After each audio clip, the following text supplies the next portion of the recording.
Don't believe or disbelieve anything we discuss in spirit science. Simply have your own experience. In Lesson 6, I showed you an intro to sacred geometry, the flower of life. We looked at the Genesis pattern and how it forms the fruit of life, the pattern that all physical matter in existence comes out of. We jumped out of the sacred geometric pool for a few lessons, and today we're going to dive right back in. I've mentioned quite a few times that within the flower of life are found the music and harmonics of everything in existence. Let's find out how that works, shall we?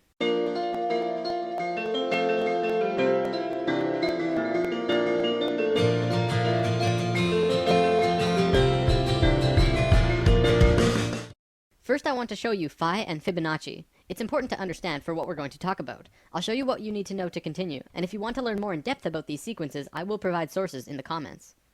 Phi, also known as the golden ratio or golden mean, is a very simple relationship. If you had a rod and were going to put a mark on it, only two places would mark the Phi ratio, which is here or here.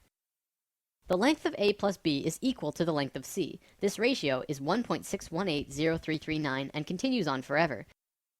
If you multiply the length of C with Phi, it will create the exact same image, only bigger. C and D is equal to E.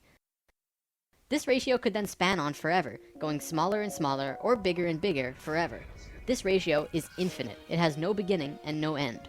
It is also believed that Phi is the mathematical root of all other sequences. See, every mathematical sequence in existence needs a minimum of 3 numbers to figure out the sequence. Phi only needs 2. It is the only one.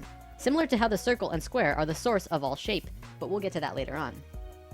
The next thing that you need to know is that this ratio is found in all life everywhere. Sort of. By sort of, I mean it's really Fibonacci, but we'll look at that in a moment. Look at your hand.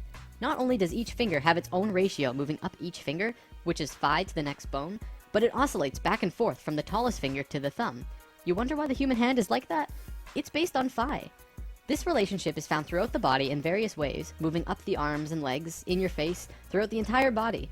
This is a Greek statue that accurately represents this. The Greeks were very precise when they made their art, because they understood Phi, Fibonacci, and the importance of these sequences. When the Romans took over Greece, you could see the perfection in statues just completely disappear. I'm not saying the Romans were bad artists, they just didn't measure everything to the same caliber that the Greeks did. Here is the Phi ratio in butterflies. You can see this ratio everywhere, from the wing size to the body to the antennas. They're all Phi ratios. Here's dragonflies. It's the same story. Phi runs along the entire body, and the relation to the body and the wings. Here it is in frogs. Phi is found throughout the body, in relation to the head, to the arms, to the fingers, and so on. Well, what about fish? You'd think they wouldn't be found in fish. Well, here's 3 kinds of fish. Once again, the ratios are consistent. It doesn't just apply to these creatures though. Regardless of what mammal, insect, avian, plant, or living creature of any kind, you will find this ratio one way or another. There's a reason for this, but we'll get to that in a moment. Let me show you the importance we used to place on this golden ratio. In ancient times, we built many structures based on Phi because we understood divine proportion. This is the pagoda of Yakushiji Temple in Japan. It's built with these same mathematics, from the doorway to the ball on top of the temple. It is a structural embodiment of the proportions that all life holds. The Parthenon in Greece also has the exact same mathematical structure, but even more. I recommend watching Nova's Secrets of the Parthenon if you wish to learn more about this, because the stuff that they find is really cool. The Great Pyramid in Giza also has these proportions. They're incredibly precise, perfect in every way. You'd think that by building these structures using the logical and mathematical proportions so carefully, that they would hinder the creativity behind these buildings, but they really don't.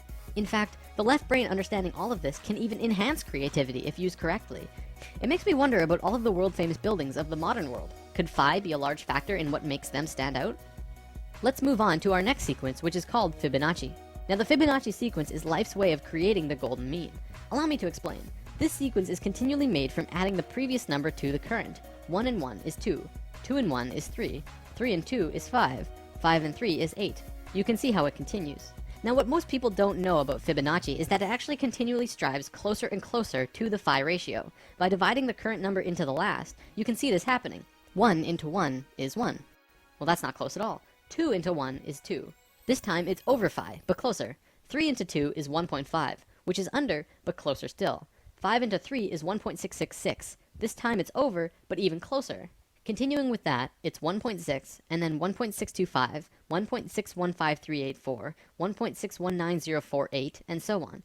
It continually oscillates over and under the Phi ratio, never quite making it there, but continuing on closer and closer every time, until eventually you can't even tell a difference. Because Phi is an infinite number, this sequence will go on forever.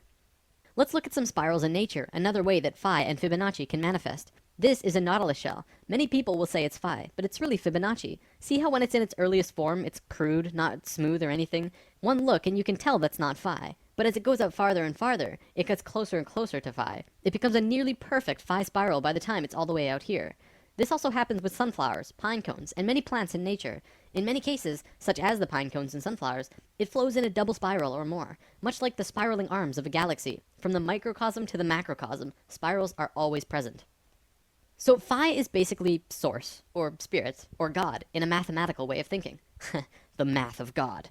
Don't forget that this sequence is an intimate part of nature itself. I'm going to call it source. It is the source of all mathematical sequences, and all life in existence grows based on phi. However, phi has no beginning and no end. Life doesn't know how to deal with that. It's like source says, go and replicate this, and life says, we don't know how.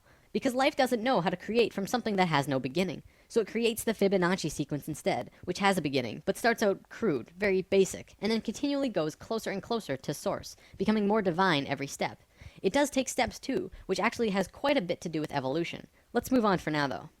The only other sequence you need to know for this is binary sequences. This is a sequence like 2, 4, 8, 16, 32. We're just doubling the last number instead of adding it to the previous one. We're all very familiar with this. Binary sequences are found in life as well. For example, mitotic cell divisions are binary. We go from being a single cell being to having over 100 trillion cells in only 46 divisions.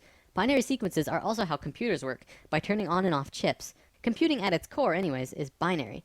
Okay, let's move on to something different for now, but what we just looked at will reveal itself in time. This is how a polar graph usually looks, with 36 radial lines in 10-degree increments representing the 360 degrees. Then, concentric circles are drawn, each with the same distance away as the last, creating 8 equal demarcations as the one before, counting the inside circle as 1. Think about what this represents too. It's a two-dimensional drawing of a three-dimensional sphere, one of the sacred forms, by projecting it onto a flat surface. This is also called a shadow form, and casting shadows is a sacred way to obtain information. Also, a polar graph has both straight, male lines, and circular, female lines, both male and female energies interacting at once. If you plot a golden mean spiral at 0 degrees on the polar graph, it will loop all the way around before hitting 0 again, exactly at the 8th circle. You'll find that this golden mean line crosses 5 specific places as it goes out. These places are where the female circular lines meet the male lines. It crosses at 120 degrees, 190 degrees, 240 degrees, 280 degrees, and then it jumps to 360 or back at 0, depending on how you look at it. What's interesting about this is that it creates both a binary and Fibonacci sequence. Looking at the radial increments from the center, it crosses at 1, 2, 3, 5, and 8. Well, that's Fibonacci, but it also crosses at 2, 4, and 8. Well, that's a binary sequence. We're going to look at the binary sequence in particular though, because what you find is very cool. If you draw lines from the outermost circles on the lines where the binary sequence was formed, you get this image. It is an equilateral triangle. If you continue the spiral outward, it would continue to hit these exact same places and continue to form larger equilateral triangles. Let's divert yet again to look at something very interesting. There was a man named Keith Critchlow who discovered something very important to understanding the geometry of music. First, he drew a straight line through an equilateral triangle, and then he measured from the middle of the center line and drew a straight line up to the top edge and back down to the bottom corner. Then he did the same, but passed through the center line of the top and back down again. He did this yet again on the other side. You can keep doing this on either side as well.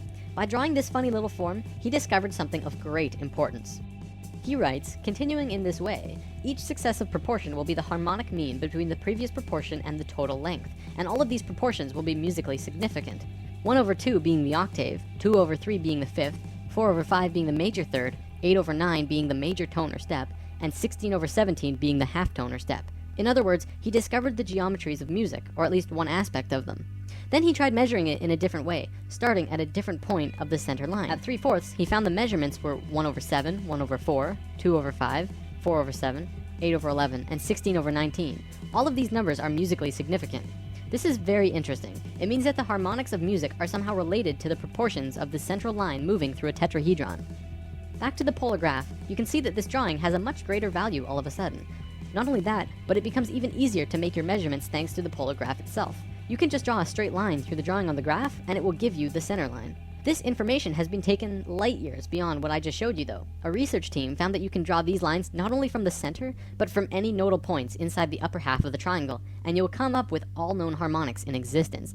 Basically, this means that anywhere the straight line and curved lines on the polar graph cross from 0 to 120 degrees and start making the pattern, you will come up with all known harmonic systems. Not only the Western keyboard, but the Eastern, and even many unknown systems that have never been used.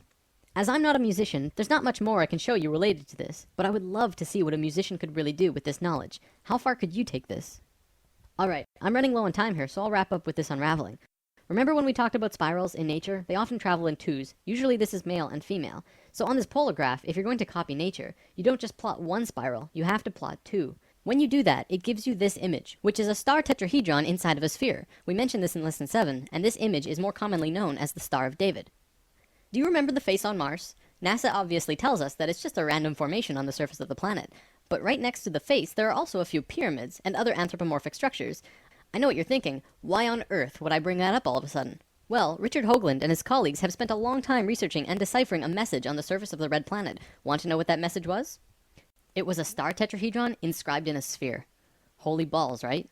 There's a link in the comments to a page with all of this information if you want to learn more. It's pretty crazy, and very eye-opening now that we have this information about what this really means. Inside the star tetrahedron, another one fits perfectly. We can continue to put more and more star tetrahedrons inside or outside of the other star tetrahedrons, the same way the golden mean spiral can wrap around the polar graph infinitely big or infinitely small. You'll notice that this smaller tetrahedron also happens to fit perfectly around this sphere. Well, check this out. If you put this same size sphere centered on the point of every single star tetrahedral point, guess what suddenly reveals itself? The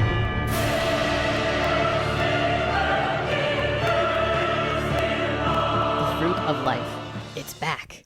According to the Egyptians, as well as the Ascended Masters, this is one of the holiest, most sacred forms in existence. Of course, we already learned one of its informational systems in Lesson 6, and what you just saw was the second, only in reverse order. What this means is that all of the information of music, harmonics, sound, and spirals come out of this image.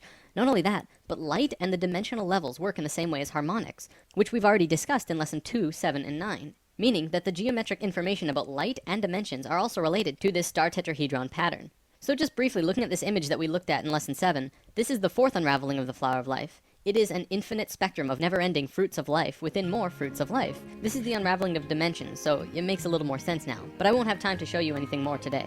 So what you just saw was the second unraveling from the third rotational pattern of Genesis, the geometry at the heart of creation.